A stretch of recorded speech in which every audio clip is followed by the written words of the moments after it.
बिस्मिल्लाहिर्रहमानिर्रहीम। मेरी माँ ने 6 शादियां की थी। अम्मा जिससे शादी करती 1 महीने बाद उसका इंतकाल हो जाता। अब मैं भी जवान हो गई थी। अम्मा ने मेरा रिश्ता तय कर दिया। पर मैं हैरान रह गई जब मुझे खाला के घर भेजकर खुद रुखसती के वक्त मेरी जगह बैठ गई। मुझे बहुत गुस्सा आया और फौरन अपने शौहर के घर गई। पर वहां का मंजर देखकर माँ के कदमों में गिर गई, क्योंकि मेरी खातिर उन्होंने ससुराल के। मैंने सारी जिंदगी कुछ ऐसा समझा जो असल में था ही नहीं, लेकिन इस वजह से मैंने अपनी जिंदगी को तकरीबन बर्बाद कर लिया था। मेरी कहानी सुनकर आप लोग हैरान रह जाएंगे। मेरी माँ बहुत ही ज्यादा खूबसूरत थी। उनकी शादी बहुत कम उम्री में करा दी गई थी और मेरे बाबा के खानदान वालों का प्रेशर था कि पहले ही साल में औलाद पैदा हो जाए। मेरी माँ ने औलाद तो पैदा कर दी। मैं इस दुनिया में आ गई, लेकिन डॉक्टर का कहना था कि मेरी माँ की उम्र और कमज़ोर सेहत की वजह से मैं नॉर्मल नहीं हूँ। मेरे साथ एक मसला था। मैं अपने कदमों पर चल नहीं सकती थी। मुझे बिस्तर पर ही रहना था और मेरा एक ख़ास किस्म का इलाज होता था, जिसमें मुझे एक मशीन में डालकर कुछ शुआएं दी जाती थीं, जिस पर बहुत ज़्यादा पैसे लगते थे। शुरू में तो मेरे बाबा ने सब कुछ किया, लेकिन वो जल्द ही तंग आ गए और उन्होंने मेरी माँ को छोड़ दिया।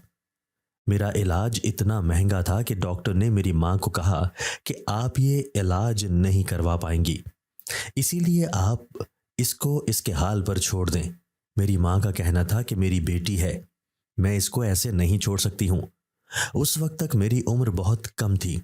मुझे ये बातें रिश्तेदारों ने बताई, क्योंकि मुझे उस वक्त तक नहीं पता था कि मेरे साथ क्या हो रहा है।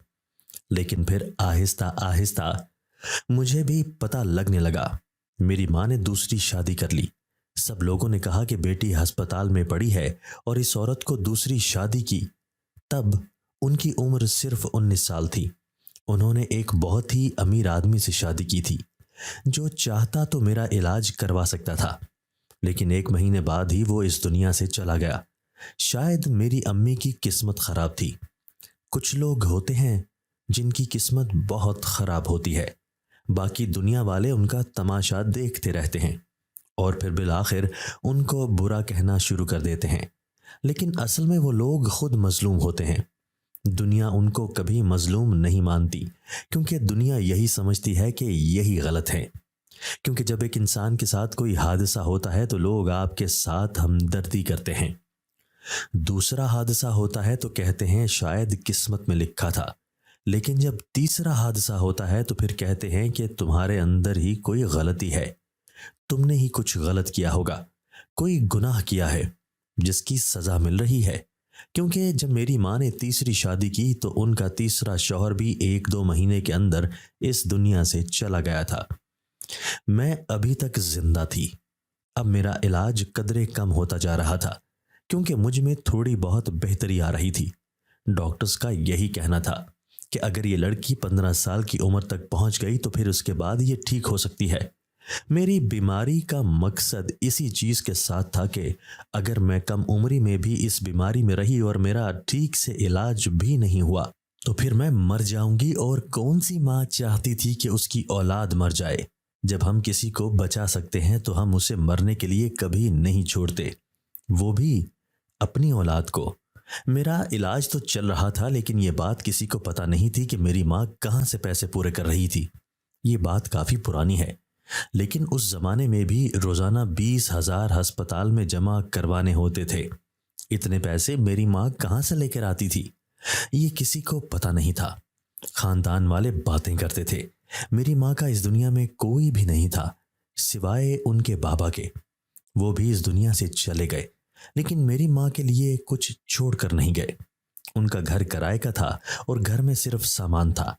उस सामान को बेचकर 10-20 हज़ार रुपए भी नहीं बने थे, क्योंकि बहुत ही पुराना सामान था। मेरी माँ ने भी घर किराए पर लिया हुआ था। अब तो वो बिल्कुल अकेली हो गई थी और इसी दौरान उन्होंने फिर से एक शादी कर ली।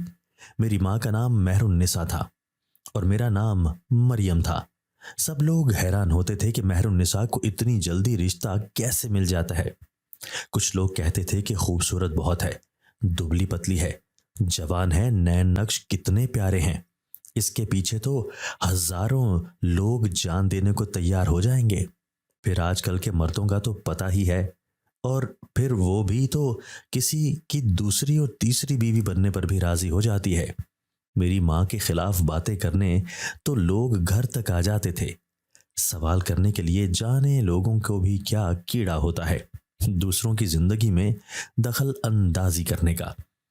वक्त गुजरता रहा और मेरी तबीयत बेहतर होती गई, लेकिन उस दौरान मेरी माँ ने 5 शादियां कर डाली थीं और सारे 5 शौहर जिंदगी में नहीं रहे थे।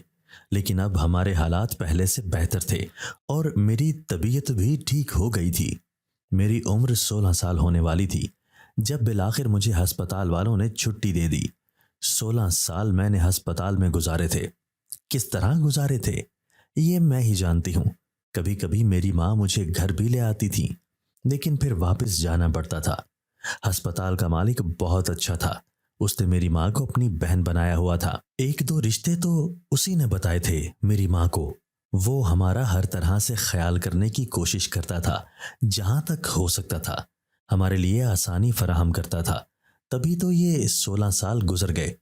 अस्पताल में यूं किसी को रहने की इजाजत भी नहीं होती, लेकिन मेरी माँ रात को मेरे साथ ही रहा करती थी और ईद त्योहारों पर भी। तभी वो अस्पताल के लोग हमारे साथ ऐसे पेश आते थे जैसे एक घर है और हम सब एक फैमिली के हैं, क्योंकि इतना लंबा साथ था हमारा। लेकिन अब मैं बिल्कुल ठीक हो गई थी। इन सालों मैंने देखा ही क्या था, कुछ भी तो नहीं। जब मैं अपने घर आ गई तो मैंने एक लड़की से दोस्ती कर ली। शायद मेरी माँ ने उसको कहा था कि वो मेरे साथ बातचीत करे ताकि मुझे भी दुनिया का कुछ पता चले। वो साथ वाले घर में रहती थी। वो लड़की बहुत अच्छी थी। उसकी माँ के साथ मेरी माँ की दोस्ती थी। उसका नाम अनबरीन था। हमारी काफी दोस्ती हो गई, बातचीत हो गई। मैं उसके घर जाती थी। अभी भी मुझे अपना ख्याल रखने की बहुत ज़रूरत थी। मेरी कुछ दवाइयाँ चल रही थी, इसलिए वो लड़की भी मेरा ख्याल रखती थी। उसका एक कज़न था जिसका नाम जमील था। मुझे वो बहुत अच्छा लगता था। कभी कभी उसके घर में उसके सामने आना जाना हो जाता था तो मेरा दिल उसकी तरफ माइल हो जाता था। मैंने 16 सालों में किसी को भी नहीं देखा था। मुझे दुनियादारी के बारे में कुछ पता ही नहीं था। ऐसे में मुझे अचानक से मोहब्बत हो गई। जब एक शख्स का चेहरा मेरे दिल में बस गया। मैं जमील से मोहब्बत करती थी। 16 साल तक दवाइयां लेने की वजह से मैं काफी जिद्दी हो गई थी। मुझे अपनी हर बात मनमानी होती थी। मैंने अम्मी से बात करनी थी कि मैं किसी को पसंद करती हूँ। अभी कुछ महीने ही गुजरे थे मुझे अस्पताल से आए हुए, जब मेरी माँ ने छठी शादी कर ली। वो शख्स जब घर आया तो मैं उसे देखकर हैरान रह गई। वो उम्र में तो काफी बड़ा था, लेकिन देखने में काफी खूबसूरत था। ऐसा लगता था कि कोई बहुत बड़ा बिजनेसमैन है। मुझसे ऐसे मिला जैसे सचमुच मैं उसकी बेटी हूं। मैंने भी तो बाप को नहीं देखा था, इसीलिए मेरे दिल में भी जज्बा उठा। मैंने भी उनको कहा कि क्या मैं आपको बाबा कह सकती हूं? उन्होंने कहा, बेटा जरूर, आप मुझे बाबा कह सकती हैं। उन्होंने मेरे सर पर हाथ फेरा और मुझे गले लगाने की कोशिश की, जैसे शफकत में बाप बेटी को गले लगाता है। लेकिन ये मेरी माँ ने देख लिया और उसके बाद मुझे कहा कि मैं उनसे इस तरह नहीं मिल सकती, क्योंकि ये मेरा सगा बाप नहीं है। वो मुझे ये बातें समझाती आ रही थी। मैंने कहा कि ठीक है, लेकिन आपने कहा कि अपने बाबा से मिलो, फिर आपने ये क्यों कहा कि वो मेरे बाबा हैं? मैंने अजीब सा सवाल कर दिया। मेरी माँ ने कहा कि इस तरह कहना पड़ता है, रिश्तों का भरम रखना पड़ता है, लेकिन इसका मतलब ये नहीं कि वो तुम्हारा सगा बाप है। तुम इससे दूर रहोगी। मेरी माँ ने मुझे गुस्से से कहा। मैं बीमार रहती थी तो मेरी माँ मुझ पे गुस्सा नहीं किया करती थी, लेकिन आज गुस्से से कहा तो मुझे काफी अजीब लगा। मैंने कहा, ठीक है, आप जैसा कहेंगी मैं वैसा ही करूंगी। दिन तो इसी तरह गुजरने लगे। वो शख्स मेरी माँ के बहुत नाज नखरे उठा रहा था। वैसे तो उस शख्स की उम्र ज्यादा थी, लेकिन दिल उसके अंदर शायद किसी जवान लड़के का था। वो मेरी माँ के साथ रोज सैर करने चला जाता तो कभी मेरी माँ को शॉपिंग पर ले जाता। एक दिन वो मुझे भी कहने लगा कि तुम्हें शॉपिंग पर ले जाता हूँ, लेकिन मुझे मेरी माँ की बात याद आ गई तो मैंने मना कर दिया। मैंने कहा कि नहीं, मुझे नहीं जाना, मेरे पास सब कुछ है। मेरी अम्मी ने मुझे सब कुछ लेकर दिया है, मुझे कुछ लेना भी नहीं है। उन्होंने मेरी माँ से कहा कि लो, तुम्हारी बेटी बहुत शर्माती है। मेरी अम्मी ने कहा कि इसे छोड़ें और आप मेरे साथ चलें, मुझे काफ़ी सारी चीज़ें लेनी है। लेकिन अम्मी मेरे लिए ही ज़्यादातर शॉपिंग किया करती थी, मुझे ये बात बहुत अच्छी लगती थी। दूसरी तरफ मेरे ख्यालों में जमील था और मैं हमेशा उसी की बातें करती रहती थी। मेरी उस दोस्त ने मुझे कहा कि तुम अपनी अम्मी से बात करो, वो तुमसे इतनी मोहब्बत करती हैं कि तुम्हारी बात को कभी भी रद्द नहीं करेंगी। देखो, जब औलाद बीमार रहती हो और माँ बाप ने उसे मौत के मुंह से बचाया होता है तो फिर वो उसकी हर बात मानते हैं, कुछ भी नहीं कहेंगे। तुम्हारी तो पोजीशन कितनी अच्छी है, तुम्हें तो परेशान होने की जरूरत ही नहीं है। तुम जिससे कहोगी वहां तुम्हारी शादी करवा देंगे। मेरी माँ ने डॉक्टर साहब से भी पूछा था, उन्होंने कहा था कि आपकी बेटी अब बिल्कुल ठीक है। और मुझे अस्पताल से आए हुए भी 1 साल होने वाला था। डॉक्टर का कहना था कि अगर मैं शादी कर लूं तो मेरी शादीशुदा जिंदगी पर कोई असर नहीं पड़ेगा, लेकिन मुझे फिलहाल बच्चे पैदा नहीं करने चाहिए। 2 से 3 साल तक तो बिल्कुल भी नहीं, लेकिन मैं शादी कर सकती थी। और अब मैं जवान भी हो गई थी और पता नहीं क्यों मैं अम्मी से बात नहीं कर पा रही थी। अम्मी पूरा दिन घर पे भी तो नहीं होती थी, अक्सर मेरे सौतेले बाप के साथ ही मसरूफ होती थी। और जब उन्होंने अकेले ही जाना होता था तो मुझे कहती थी कि मैं अम्बरीन के घर चली जाऊं और जब तक वो मुझे लेने ना आए मैं वहां से वापस ना आऊं। एक दिन इसी तरह वो मुझे कह कर गई थी कि तुम अपनी दोस्त के घर पर बैठना, जब मैं तुम्हें लेने आऊं तभी आना, वरना अपने घर वापस ना आना। जबकि हमारा घर बिल्कुल साथ ही था। मैंने कहा ठीक है। मैं अपनी अम्मी की हर बात मानती थी, लेकिन वो आने में काफी लेट हो गई और वो लोग रात को आए। मैंने कहा कि घर चलें। वैसे ये मेरी दोस्त का घर था, मैं यहाँ पर बहुत खुश रहती थी, लेकिन अपने घर में जाके सुकून आता था। अम्मी ने कहा कि नहीं, मैं सो जाऊंगी, घर की बिजली खराब है, सारी रात जागना पड़ेगा, घर में बहुत ज्यादा गर्मी है, तुम यहीं पे सो जाओ, मैं देखती हूँ बिजली ठीक होगी तो फिर मैं तुम्हें लेने के लिए आ जाऊंगी। मैंने फोन किया, मेरी एक दोस्त का कजन है, शायद वो बिजली ठीक करने के लिए आ जाए। मेरी माँ काफी जल्दी में लग रही थी। मैंने कहा कि नहीं, इतनी गर्मी नहीं है, मैं अपने कमरे में सो जाऊंगी, मेरा कमरा तो इतना गर्म भी नहीं है। अम्मी ने कहा कि तुम्हें एक दफा जो कहा है वो क्यों नहीं कर रही हो, तुम्हारी दोस्त है ना, तुम्हें तो अच्छा लगता है उसके साथ बैठना, तो फिर यहीं रुक जाओ। मेरी अम्मी काफी घबराई हुई लग रही थी। मेरी दोस्त ने मुझे कहा कि रुक जाओ, हम दोनों सारी रात बातें करेंगे तो मजा आएगा। मुझे सारी रात नींद नहीं आई। मैं उठकर बाहर गई तो सामने का मंजर देखकर हैरान रह गई। मेरे घर की छत पर जो कमरा था उसकी लाइट तो ऑन थी, इसका मतलब है घर की बिजली ठीक हो गई थी। मैंने अम्मी को फोन किया और मैंने कहा कि अम्मी, घर की बिजली ठीक हो गई क्या? अम्मी ने कहा कि अभी कहाँ ठीक हुई है, मैकेनिक ने आने से इनकार कर दिया, सुबह ही आएगा, तुम सो जाओ। मैं भी सोने लगी हूँ। ये कमरा ऊपर था और हम लोग ज्यादातर ऊपर नहीं जाते थे।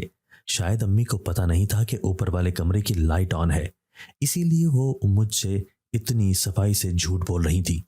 पर वो मुझसे ये झूठ क्यों बोल रही थी? उन्होंने मुझे आज रात घर से क्यों निकाल दिया था? क्या इस मामले का ताल्लुक मेरे सौतेले बाप के साथ था? मैं खामोश हो गई और थोड़ी शर्मिंदा भी। मेरी अम्मी को क्या हो गया है? उनकी अभी शादी हुई है, उन्होंने अपने शौहर के लिए मुझे भी निकाल दिया, अपने घर से दूर कर दिया था कि मैं कबाब में हड्डी ना बनूं। मेरे दिमाग में तो यही बात आई थी। मैंने कहा कि ऐसी माँ से मैं अपनी शादी की बात क्या करूं, मुझे शर्म आ रही है। उनको तो अभी भी अपनी पड़ी हुई है, तो फिर मेरे बारे में क्या सोचेंगी? जब मैं सारी रात नहीं सोई तो सुबह 5 बजे के करीब मेरी आंख लगी थी, लेकिन जब 8 बजे मेरी आंख खुली तो मेरी दोस्त ने मुझे जगाया। बाहर से एम्बुलेंस की आवाजें आ रही थी। मेरे सौतेले बाप को हार्ट अटैक आ गया था और वो इस दुनिया से चला गया था। मैं हैरान रह गई। मेरी माँ काफी परेशान थी। साफ महसूस हो रहा था कि वो बीमार हो गए हैं और वो अपनी आई मर गए हैं और इस दुनिया से चले गए हैं। मेरी माँ काफी परेशान थी। मैंने उनको तसल्ली दी। उसके बाद मैं वापस घर आ गई। कुछ दिन इसी तरह गुजर गए। एक दिन बैंक से एक लेटर आया। अम्मी घर पे नहीं थी तो मैंने रिसीव कर लिया। उस लेटर में लिखा था कि आपकी सालाना आमदनी पर जितनी ज़कात बनती है जो कि काट ली गई है, आपकी इजाज़त के मुताबिक, इसीलिए आपको ये नोटिस भेज दिया गया है। मैंने देखा तो ये ज़कात बहुत ही ज़्यादा थी। मैं हैरान हुई कि इतनी ज़कात लगी हुई है, हमारी कौन सी इतनी ज़्यादा माहाना या सालाना आमदनी है। मैंने ज़कात की शरह निकाली और फिर उसको तकसीम करके देखा तो मैं हैरान रह गई। इसका मतलब हम लोग करोड़पति थे। मैंने ये बात अम्मी से नहीं की और लेटर को इस तरह से बंद कर दिया कि जैसे मैंने देखा ही नहीं है। जब अम्मी घर आई तो मैंने कहा कि ये बैंक से आया था। अम्मी ने उसे अपने पास रख लिया और दोबारा उसका जिक्र नहीं किया। मैंने कहा कि अम्मी, हमारे पास कितने पैसे हैं? अम्मी ने कहा कि इतने पैसे हैं कि गुजारा हो जाता है। कि तुम क्यों पूछ रही हो? मैंने कहा मुझे एक फ़ोन लेना था, लेकिन वो 1.5 लाख रुपए का है, तो इसीलिए बस पूछ रही थी। काश हमारे पास ज़्यादा पैसे होते तो मैं वो फ़ोन ले लेती। मेरी माँ ने कहा यहाँ सबके पास इतने पैसे नहीं होते हैं ना। लेकिन अगले दिन मेरी माँ ने मेरे लिए वही फ़ोन लिया। फ़ोन भी मार्केट में नया आया था और हर बंदा उसे देखकर यही सोच रहा था कि काश हम इसको ले सकते। मैंने कहा कि आपने ये कैसे लिया? ये तो बहुत महंगा है। मेरी माँ ने कहा तुम्हारे लिए किस्तों पर लिया है। तुमने पहली दफ़ा मुझसे कोई चीज़ मांगी थी। मुझे पता था कि मेरी माँ मुझसे झूठ बोल रही है। उसने ये फ़ोन किस्तों पर नहीं लिया था, उसने नकद पैसे देकर ये फ़ोन लिया था, तभी तो अगले दिन ही ले आई थी। फिर मेरी माँ मुझसे झूठ क्यों बोल रही थी? मेरे अलावा मेरी माँ का इस दुनिया में था ही कौन? उनको मुझसे झूठ नहीं बोलना चाहिए था। मैंने अपनी माँ को जमील के बारे में सब कुछ बताने के बारे में इरादा कर लिया था कि अगर मेरी माँ इख्तिलाफ करेंगी तो मैं भी उनको कह दूंगी कि मुझे आपके बारे में सब कुछ पता है, आप मुझसे झूठ बोलती हैं। मैं ये नहीं करना चाहती थी, लेकिन मैं मोहब्बत में अंधी हो गई थी, क्योंकि जमील ने भी मुझसे इजहार मोहब्बत कर दिया था। उसने कहा था कि वो मुझसे शादी करना चाहता है। मैं खूबसूरत थी, इकलौती बेटी थी, उसको मुझसे शादी करने से क्या मसला था? मैंने उसके बारे में बता दिया तो मेरी माँ ने कहा मैं तुम्हें वहां पर इसलिए भेजा करती थी, तुमने दिल लगा लिया, पता नहीं वो इंसान कैसा है। मैंने कहा कि अम्मी, दिल तो दिल होता है और किसी से मोहब्बत करना कोई गुनाह नहीं होता। अम्मी का कहना था कि इस दुनिया में लोग बहुत बुरे हैं, पहले उसके बारे में पता करवाऊंगी, उसके बाद ही हाँ या ना करूंगी। मैंने उनको कहा कि आप जो मर्जी पता करवाइए, जो मर्जी करें, लेकिन आपको मेरी शादी वहां करनी होगी। मैं जमील के बगैर नहीं रह सकती। अगर आपको यकीन नहीं आता तो मैं अपनी जान दे दूंगी। मैंने अपनी अम्मी को इमोशनल ब्लैकमेल कर दिया और इसमें कोई झूठ भी नहीं था। मैं उस इंसान के बगैर नहीं रह सकती थी। मेरी माँ हैरान रह गई। मेरी अम्मी ने कहा कि तुम्हारी जान बचाने के लिए मैंने दिन रात मेहनत की है और तुम मुझे अपनी मौत की धमकियां दे रही हो। तो मैंने रोना शुरू कर दिया। मैंने कहा कि मैं उससे बहुत मोहब्बत करती हूँ, उसके बगैर नहीं रह सकती। ये समझें कि वो मेरी खुशी है और अगर वो मुझे नहीं मिला तो मैं जिंदा रहकर क्या करूंगी। अम्मी ने मेरे सर पर हाथ रखा और कहा कि ठीक है, मैं कोशिश करती हूँ, अगर वो तुम्हारे नसीब में हुआ तो तुम्हें मिल जाएगा, लेकिन इस तरह की बात ना करना, तुम्हारे अलावा मेरा इस दुनिया में है ही कौन। मेरी अम्मी काफी परेशान हो गई थी और अगले 2-3 दिन तक काफी परेशान थी। मैं उन्हें परेशान नहीं देखना चाहती थी। उन्होंने पहले ही मेरे लिए बहुत तकलीफ बर्दाश्त की थी, लेकिन मैं भी तो खुद गर्ज हो रही थी। मोहब्बत करती थी जमील से, हम लोग रोज बात करते थे एक दूसरे से। यही सवाल बार बार करते थे कि क्या हम मिल पाएंगे कि नहीं, कहीं हमारी मोहब्बत अधूरी तो नहीं रह जाएगी। मैं बहुत परेशान थी। जमील यहाँ पर नहीं रहता था, यहाँ से बहुत दूर रहता था। वो अम्बरीन का दूर पार का कज़न था, लेकिन इनके ताल्लुकात मेरी दोस्त के घर वालों से बहुत अच्छे थे। अम्मी ने कहा था कि पूछगछ करने में वक्त लगेगा, पर वो ये सब अम्बरीन के घर वालों से भी पूछ सकती थी। उनके रिश्तेदार थे, वो उनसे आसानी से पूछ लेती तो सब कुछ पता चल जाता। इससे ज्यादा और क्या तहकीक करनी थी जमील के बारे में। मेरी भी तो उससे 2-3 महीनों से ही बात हो रही थी। मुझे तो वो अच्छा इंसान ही लगा था। मेरी माँ ने मुझे एक दिन कहा कि तुमसे ज़रूरी बात करनी है। मैं तुम्हारा रिश्ता जमील के साथ करवा रही हूँ। लेकिन उन्होंने ये बात आह भर कर की थी। शायद मुझे रुखसत करने से परेशान थी, पर शादी करके मैंने जाना ही था। सारी जिंदगी उनके साथ तो नहीं रह सकती थी। 18 साल की होने वाली थी। उन्होंने मेरा रिश्ता पक्का कर दिया और शादी की तारीख भी। लेकिन ये सब कुछ कैसे हुआ मुझे नहीं पता। बस उन्होंने मुझे कहा कि तुम्हारी शादी की तारीख पक्की हो गई है। ना तो जमील हमारे घर आया, ना उसके घर वाले हमारे घर आए, और ना ही मुझे उनके घर ले जाया गया कोई रस्म करने के लिए या कोई अंगूठी पहनाने के लिए। अम्मी ने कहा कि तुम्हारी शादी है। मुझे दिन बता दिया और ढेर सारे पैसे दे दिए और कहा कि अमरीन के साथ जाकर अपनी शादी की शॉपिंग कर लेना। सामान मैं तुम्हारे लिए ले आऊंगी। शादी का सब काम हो जाएगा। शादी का दिन करीब आ गया और जिस दिन मेरी शादी का दिन था, मेरी माँ ने मुझे एक गाड़ी में बिठाकर ना जाने ड्राइवर को क्या कहा और मुझे भेज दिया। मुझे लगा कि शायद मैरिज हॉल में शादी हो रही है, इसलिए मुझे वहां पर भेजा जा रहा है, क्योंकि हमारे घर में तो शादी का कोई माहौल ही नहीं था। लेकिन मैं दुल्हन थी, मुझे अकेले ही भेज रही थी। अमरीन भी ना जाने उस वक्त कहाँ गायब हो गई थी। गाड़ी जब घर के पास जाकर रुकी तो मैं हैरान रह गई। ये तो मेरी अम्मी की एक कज़न का घर था, जो कि मेरी अम्मी की कज़न भी थी, पर बहनों से ज़्यादा बढ़कर थी। मैं उसको खाला कहा करती थी। ये मुझसे अस्पताल में भी मिलने आती थी। काफ़ी अच्छी खातून थी। उन्होंने कहा, आ जाओ बेटा, कमरे में बैठ जाओ। मुझे उन्होंने बैठा दिया। उनकी बेटियां मेरे पास बैठ गईं, मुझसे बात करने लगी, मुझे चाय पानी पिलाने लगे। लेकिन मैं हैरान थी कि मुझे यहाँ पर क्यों भेजा था। थोड़ी देर के बाद मेरी अम्मी आई, साथ कारी साहब भी थे। मैं हैरान रह गई। मेरी अम्मी ने कहा कि दरअसल साथ वाले घर में तुम्हारा होने वाला शौहर रहता है, इसीलिए यहाँ पर तुम्हें बिठाया है, ताकि तुम दोनों का निकाह हो जाए और उसके बाद ही तुम दोनों एक दूसरे को देखो। मैंने कहा कि लेकिन अगर हम साथ बैठ जाते तो क्या हो जाता। अम्मी ने कहा कि कुछ उसूल भी होते हैं, तुम्हारी हर बात मान ली है, एक बात मेरी मान लो। उन्होंने कहा कि वो जल्दी में है, निकाहनामा पर दस्तखत कर दो। और जल्दी जल्दी मैंने दस्तखत कर दिए। उसके बाद उन्होंने मुझे सांस भी लेने नहीं दिया, मेरे सर पर हाथ रखा और वहां से चली गई। बहुत ज्यादा जल्दी में थी। ये क्या हो रहा था, मेरी समझ से बाहर था। कुछ भी समझ नहीं आ रहा था।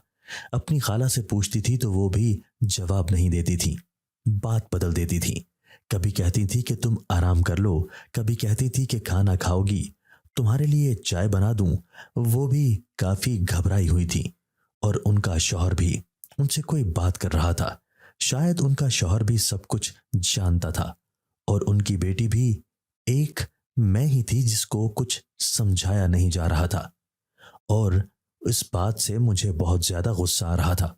मेरा निकाह हो गया और मेरी माँ फिर से गायब हो गई। जब मुझे ये कहा गया कि मैं आज की रात यहीं पर सो जाऊं और खाला की शक्ल भी कुछ अजीब लग रही थी, तो मेरा दिमाग खराब हो गया। मुझे लगा कि कोई ना कोई गड़बड़ जरूर है। मेरी माँ का ये मेरे साथ पहला झूठ तो नहीं था। वो मेरे साथ पहले भी झूठ बोलती थी। अम्मी ने कहा था कि घर के करीब ही जमील का घर है। मैं बाहर निकल गई और मैंने दूर से देखा, एक घर पर लाइट्स लगी हुई थी। मुझे लगा ये घर है। जब अंदर दाखिल हुई तो मैं घर को पहचान गई, क्योंकि मुझे जमील ने उस घर की तस्वीरें भेजी हुई थी। मैं अंदर दाखिल हुई तो सामने का मंजर देखकर हैरान रह गई। उसके बाद मेरे कानों ने कुछ ऐसी आवाजें सुनी। मैं अपनी माँ के कदमों में गिर गई और मैंने रोना शुरू कर दिया। दरअसल जब मेरी माँ को यह कहा गया था कि मुझे जिंदा रखने के लिए बहुत सारे पैसों की जरूरत है, तो वो अमीर लोगों से शादी किया करती थी और फिर उनको जान से मार दिया करती थी, ताकि उनकी दौलत मेरी माँ को मिल जाए। इसी तरह उन्होंने 16 साल तक मेरा इलाज करवाया, बहुत सारे पैसे जमा किए। इस घर को किराए का घर बताया था। वो मेरा अपना घर था, जो मेरी माँ ने मेरे नाम करवाया था और मेरे अकाउंट में ढेर सारे पैसे डाले थे, ताकि अगर कभी उनको कुछ हो जाए तो मुझे कोई मुश्किल ना हो। लेकिन उन्होंने उनके एक शौहर को जान से मारा, तो उसके घर वाले मेरी माँ के दुश्मन हो गए और जमील उसका ही बेटा था। वो मुझसे दुश्मनी में निकाह कर रहा था और मुझे फंसा रहा था। यहाँ तक कि मेरी दोस्त बनी हुई अम्बरीन भी इन सब में मिली हुई थी। वो लोग बदला लेने के लिए ये सब कुछ कर रहे थे। जब अम्मी ने उनके बारे में पूछगछ करवाई तो सब कुछ पता चल गया। पर उन लोगों ने कहा कि हम तुम्हारी बेटी को नहीं छोड़ेंगे, चाहे कुछ भी हो जाए। जिससे मेरा निकाह हुआ था वो जमील नहीं था, कोई और शख्स था जिसके साथ मेरी माँ ने मेरा निकाह करवाया था। और इतनी जल्दी जल्दी में दस्तखत करवाए थे कि मैंने दूल्हे के दस्तखत की तरफ गौर ही नहीं किया था। लेकिन जो लोग मुझे जान से मारना चाहते थे उनको मेरी माँ खत्म कर चुकी थी।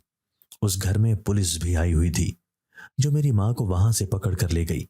पर जाते जाते मेरी माँ ने मेरा हाथ मेरे शौहर के हाथ में दे दिया। उस इंसान को मैं नहीं जानती थी, लेकिन अम्मी ने कहा कि ये बहुत अच्छा इंसान है और मेरी जिंदगी का शायद ये वही फैसला है जिस पर मुझे कभी पछताना नहीं पड़ेगा। उस शख्स ने मेरा हाथ पकड़ लिया और देखने में बहुत अच्छा लग रहा था और मेरी ही उम्र का था। मैं रोने लगी, चिल्लाने लगी, लेकिन पुलिस मेरी माँ को पकड़ कर ले गई और अपने शौहर के घर चली गई। और अब हमने अपनी माँ को बचाने के लिए केस किया है, लेकिन उनके बचने की उम्मीद कम है। मेरी माँ एक बहादुर औरत थी। उसने शायद जो कुछ भी किया वो गलत था, लेकिन उसने वो सब कुछ मेरे लिए किया। पहले मेरी जिंदगी बचाने के लिए, उसके बाद मेरा मुस्तकबिल बचाने के लिए। मेरे शौहर का नाम उमर है। वो एक बिजनेसमैन है और बहुत अच्छा इंसान है। वो मेरी माँ के बारे में सब कुछ जानता है। उसका कहना है कि तुम्हारी माँ ने मेरी पढ़ाई के पैसे दिए हैं और तुम्हारी माँ की वजह से मैं इस मुकाम पर पहुंचा हूँ। जब तुम अस्पताल में थी तो मैं अस्पताल के बाहर खाने पीने की रेहड़ी लगाया करता था, लेकिन तुम्हारी माँ ने मुझे स्कूल भेजा और मेरी पढ़ाई करवाई और मैं इस मुकाम पर पहुंचा। उनका मुझ पर एहसान है। उन्होंने कहा कि मैं तुमसे शादी कर लूं। मैं तो तुम्हारी माँ के लिए अपनी जान भी दे सकता हूँ। हमेशा तुम्हारा ख्याल रखूंगा, अपनी जान से भी ज्यादा। ये बहुत अच्छा इंसान था, इसके साथ बहुत खुश थी, लेकिन बस अपनी माँ की फिक्र लगी रहती है। मैं उनको बचाना चाहती हूँ। उन्होंने इकबाल जुर्म कर लिया है, इसलिए डर लगता है कि आगे क्या होगा। दिन रात दुआ करती हूँ कि सब कुछ ठीक हो जाए। दोस्तों, अगर आपको आज की हमारी ये वीडियो पसंद आई है तो इसे लाइक कीजिए और इसे अपने प्यारों के साथ शेयर जरूर कीजिएगा। और हाँ, अगर आपने अभी तक हमारा चैनल सब्सक्राइब नहीं किया तो हमारा चैनल सब्सक्राइब कर दीजिए और बेल आइकन भी प्रेस कर दीजिए ताकि हमारी हर नई आने वाली वीडियो आपको बर वक्त मिल सके। अल्लाह हाफिज।